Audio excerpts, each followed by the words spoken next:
Here in your CNC mill, designing a coaster activity guide item, we're going to see how to make a coaster out of a piece of wax. So what you'll need to do first is you're going to go up to File and then New. You'll see a grid sheet come up with a blue rectangle. We're going to double click on that rectangle. What we want to do is we want to change the size of this block of wax to be a 3 by 3 by 1/2 inch thick piece of wax. So we're going to change all these numbers, the X and the Y, and then the Z should be 0.5. The material should be wax, and the tool that we're using is tool 1. Once we have done that, we'll click OK, and I'm already using that, so I'm OK. So once we do that, then we'll need to draw some shapes. So the first shape is the elliptical geometry tool that you're going to select. So I'm going to turn on my rulers and select that elliptical geometry, and I'm going to make a circle. It doesn't matter where it is as long as it's inside the blue square. I'm going to double click on that and it will bring up the geometry options box.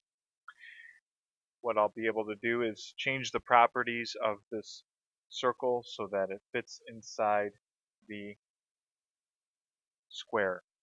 So what I'll need to do is on number 5 in your activity guide for this activity, it's going to give you some information. So for delta x and delta y, we're going to change those to 2.75, and then the delta z should be changed to 0.125. The next is the position, should be 0.125 for the x and the y. And z should be 0. The cut properties type, this should be a pocket, which is what's selected right here. And then tool 1 should be used to cut out this part. Once we have those items selected, then we'll click OK.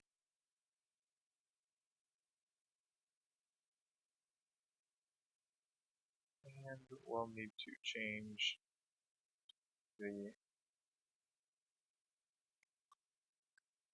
make sure these are all the same too.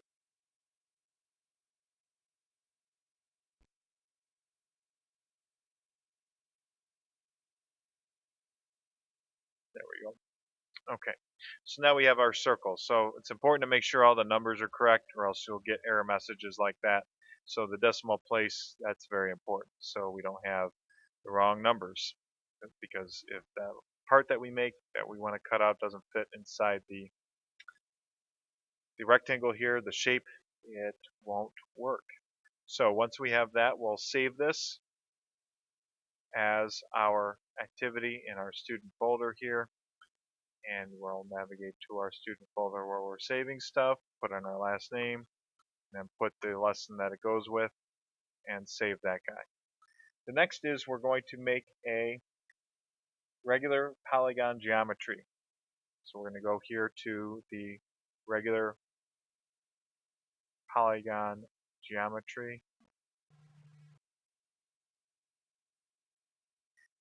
So we'll go to that tool, and we're going to make a new shape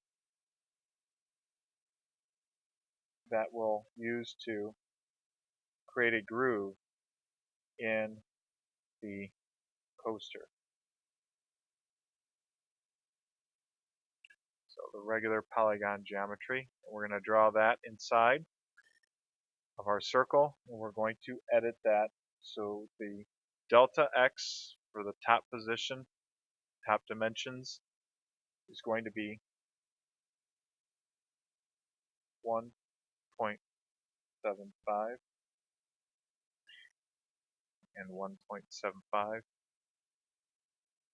The delta z should be 625.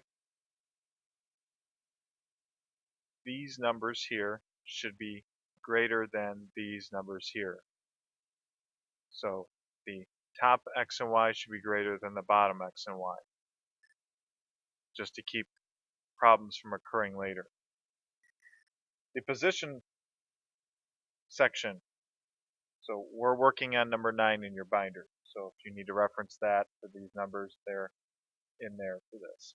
So the position, the X and the Y should be 0.625, 0.625. And then we need to go and select this as a groove that'll get cut into our part. And that this polygon, the sides will need to be 10. So we'll change those. And then we'll click OK. And then we'll have a shape that will get cut out of our part, a groove. Then the last thing we'll need to put in is a small circle, circular shape, polygon shape in the middle here. So before we do that, we'll want to make sure we save, and then we'll make our last part inside here. So the last part, we'll need to go to the hexagon geometry button.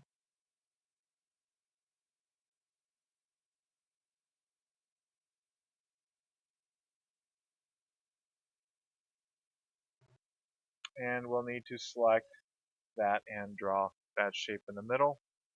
And we're going to double click that. And in number 18, we're going to see what those numbers should be in your binder, number 18.